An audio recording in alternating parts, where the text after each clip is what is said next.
आपके अपने YouTube channel ज्ञान गुरु आसोक पर आप सभी का हार्दिक स्वागत, अभिनंदन। आज हम इस शानदार क्लास में क्लास 8th साइंस में प्रकाश चैप्टर का खलास करेंगे। एक ही वीडियो के अंदर पूरा चैप्टर नोट्स सहित चैप्टर पूरा एकदम कंप्लीट चैप्टर करवाएंगे, इससे बाहर कुछ भी नहीं है। तो जल्दी जल्दी अपने वीडियो में आगे बढ़ते हैं। तो हमारा पहला बिंदु रहेगा इसके अंदर प्रकाश का। जब कोई प्रकाश की किरण का किसी सतह से टकरा कर लौट जाना प्रकाश का क्या कहलाता है? प्रकाश का परावर्तन कहलाता है। दर्पण से टकराने के पश्चात प्रकाश किरण दूसरी दिशा में परावर्तित होती है। प्रकाश का परावर्तन क्या होता है? मैंने ये दर्पण ले लिया, ये कोई दर्पण है। इस दर्पण से यहाँ से मैं कोई प्रकाश की पुंज है, मेरे पास स्रोत है, इससे यहाँ प्रकाश की किरण गिरा रहा हूँ। इससे आगे ये प्रकाश की किरण ऐसे वापस क्या हो जाएगी? परावर्तित हो जाएगी। देखते हैं आगे। किसी पृष्ठ पर पड़ने वाली प्रकाश की किरण को आपतित किरण कहते हैं। मतलब ये पृष्ठ पर प्रकाश की किरण पड़ी तो इस किरण को हम क्या कहेंगे? आपतित किरण कहेंगे। क्या कहेंगे? आपतित किरण। किसी पृष्ठ से टकराने के पश्चात जो किरण दूसरी दिशा में गमन करती है उसे परावर्तित किरण कहते हैं। ये पृष्ठ टकराई, पृष्ठ से टकराने के पश्चात ये आगे की ओर गमन की तो इसे कहते हैं परावर्तित किरण। क्या कहेंगे? परावर्तित किरण। आपतित किरण जिस बिंदु पर टकराती है वहीं पर लंबवत एक रेखा को अभिलंब कहते हैं। जैसे देखिए ये आपतित किरण यहाँ पे टकराई है, यहाँ पर 90 डिग्री के कोण के साथ ये जो रेखा खींचेंगे इसे हम कहेंगे अभिलंब कहेंगे। क्या कहेंगे? अभिलंब कहेंगे। ये 90 डिग्री का होता है दोनों साइड में। चलते हैं आगे। आपतित किरण व अभिलंब के मध्य बनने वाला कोण क्या कहलाता है? आपतित कोण कहलाता है। आपतित किरण और अभिलंब के मध्य बनने वाला कोण क्या कहलाएगा? आपतन कोण या आपतित कोण कहलाता है। इसे किससे दर्शाएंगे? इसे कोण आई से दर्शाएंगे। तो इस कोण की बात कर रहा हूँ। इधर वाला कोण क्या हो जाएगा? हमारा परावर्तित कोण हो जाएगा या परावर्तित कोण हो जाएगा। इसे हम कहेंगे कोण आर। देखते हैं, इसे हम कोण आई से दर्शाते हैं। परावर्तित किरण तथा अभिलंब के बीच बनने वाला कोण परावर्तन कोण कहलाता है, जिसे हम किससे दर्शाते हैं? कोण आर से दर्शाते हैं। अगला है परावर्तन के नियम। परावर्तन के नियम क्या है? परावर्तन के 2 नियम है। क्या है? पहला नियम, आपतित किरण, परावर्तित किरण, अभिलंब तीनों एक ही तल में स्थित होते हैं। आपतित किरण, परावर्तित किरण और अभिलंब तीनों एक ही तल में स्थित होते हैं, एक ही तल में स्थित होते हैं। आपतित कोण का मान अब परावर्तित कोण के मान के सदैव बराबर रहता है, हमेशा बराबर रहता है। कोण आई बराबर क्या होता है? कोण आई बराबर क्या होता है? कोण आर होता है। जैसे आपको दे देता आपतित कोण बराबर दे दिया 50 डिग्री, पूछ लेगा परावर्तित कोण कितना होगा? परावर्तित कोण कितना होगा? आपतित कोण 50 डिग्री। आपतित कोण और परावर्तित कोण क्या होता है? बराबर। तो परावर्तित कोण भी कितना हो जाएगा? 50 डिग्री हो जाएगा।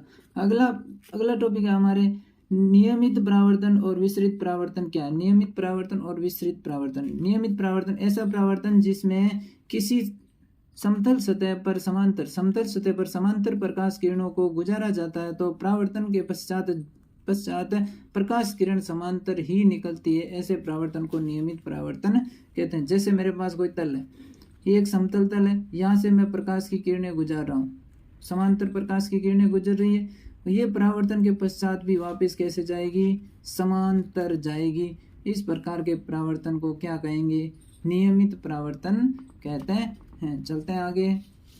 सेकंड नंबर है विसरित परावर्तन। विसरित परावर्तन ऐसा परावर्तन जिसमें किसी खुरदरी सतह पर समांतर प्रकाश किरणों को गुजारा जाता है तो परावर्तन के पश्चात प्रकाश किरणें भिन्न भिन्न दिशाओं में गमन करती है।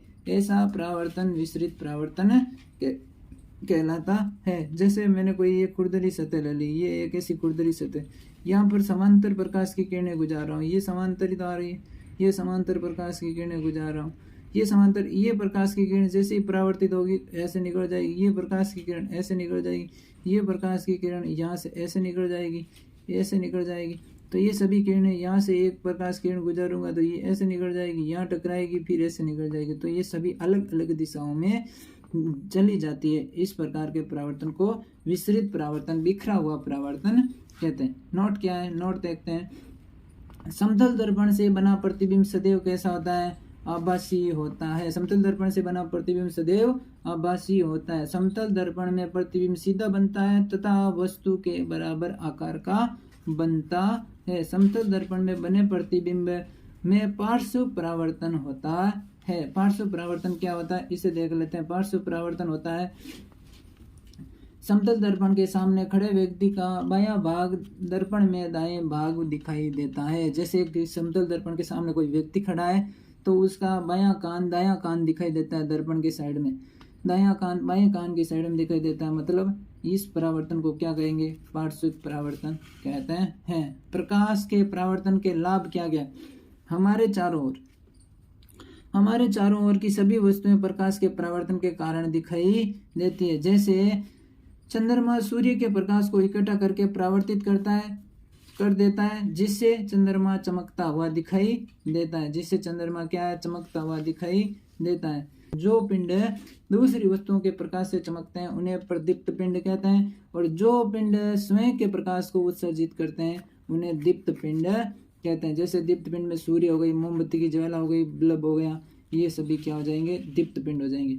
आपने कभी क्रेस प्रसाधक की दुकान में अपने हजारों प्रतिबिंब देखे होंगे। ऐसा कैसे संभव है, आपने कभी सोचा है?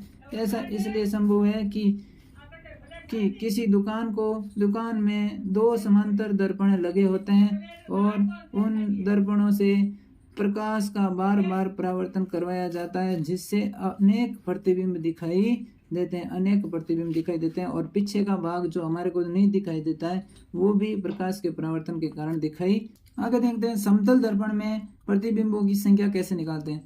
समतल दर्पण में प्रतिबिंबों की संख्या निकालने के प्रतिबिंब की संख्या n बराबर 360 बटा दर्पण के मध्य कितना कोण है, दोनों दर्पण जो समान दर्पण लगे हुए उनके मध्य कितना कोण है, माइनस क्या करना है, 1 करना है।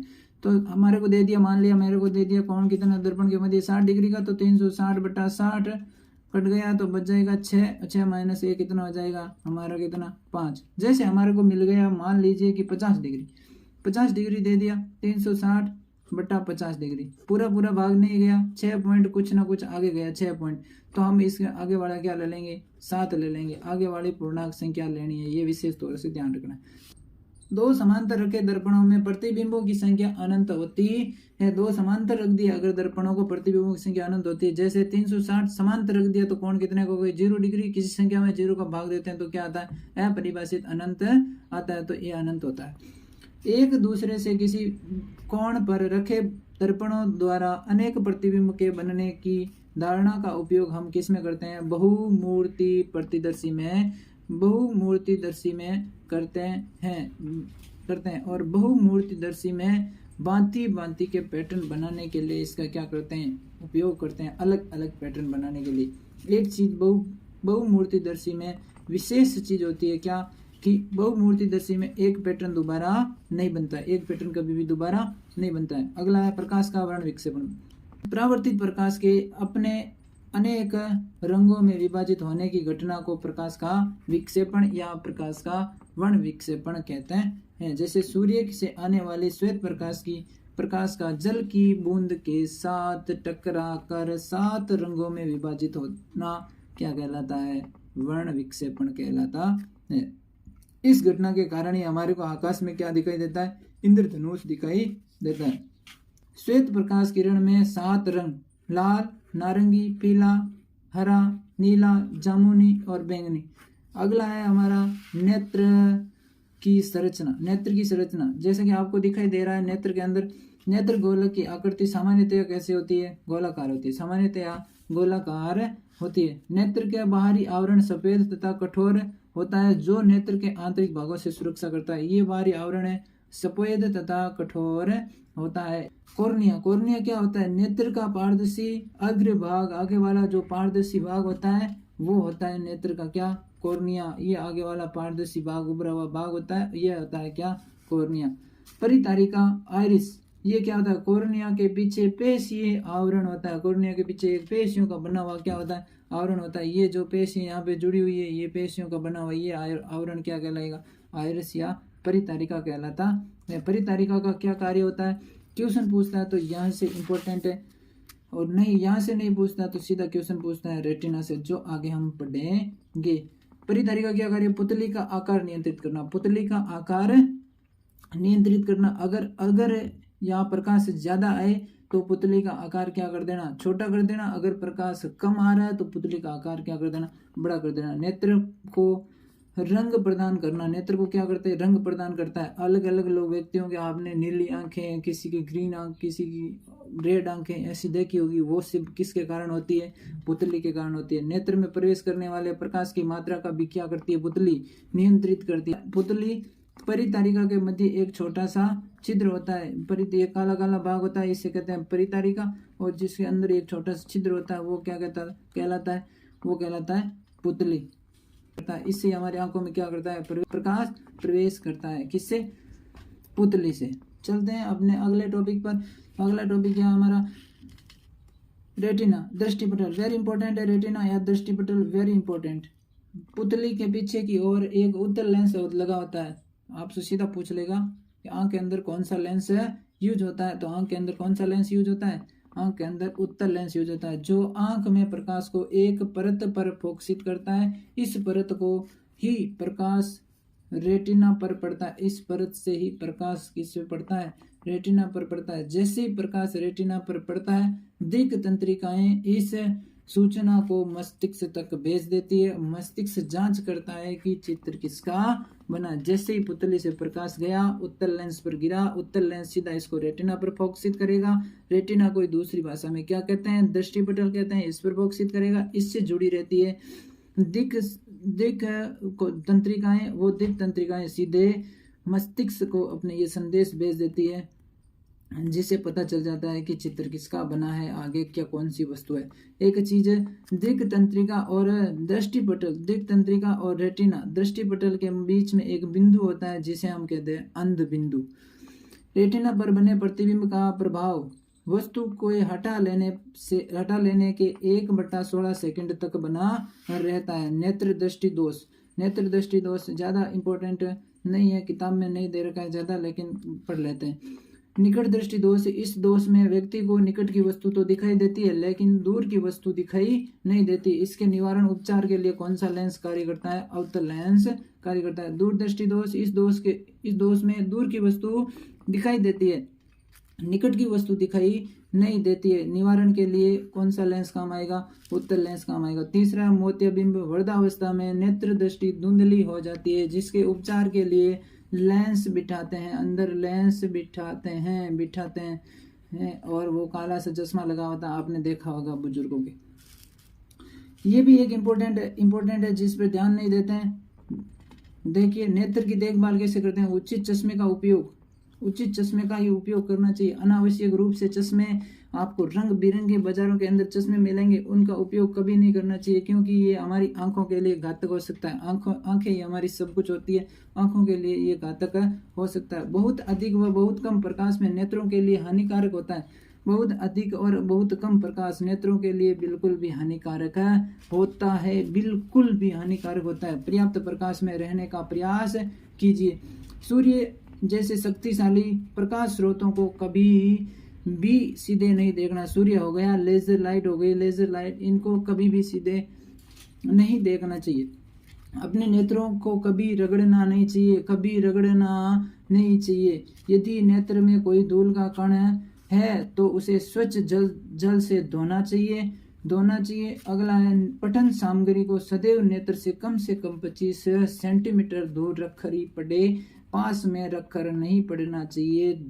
हमारे को भी क्या आंखें खराब हो सकती है। अंतिम और लास्ट है, अपने भोजन में विटामिन ए युक्त अवयवों का उपयोग करना चाहिए। सर, विटामिन ए युक्त अवयवों का उपयोग कैसे करेंगे, जैसे कच्ची गाजर, फूल गोभी, हरी मिर्च, अंडे, दूध, दही इत्यादि का सेवन करोगे तो विटामिन ए आपको प्राप्त हो जाएगा। अब सिर्फ पीछे एक दृष्टिबाधित बच्चों के लिए एक छोटा सा टॉपिक बचा हुआ है जो ज़्यादा इम्पोर्टेंट नहीं है, फिर भी हम अगले वीडियो में या कभी कोशिश करेंगे कि उसका भी एक छोटा सा 2 मिनट का वीडियो बन जाएगा और वो भी आपके कंप्लीट हो जाएगा। इससे बार चैप्टर के अंदर कुछ भी नहीं है, यह आपका चैप्टर कंप्लीट हो गया 8वीं क्लास के लिए। धन्यवाद।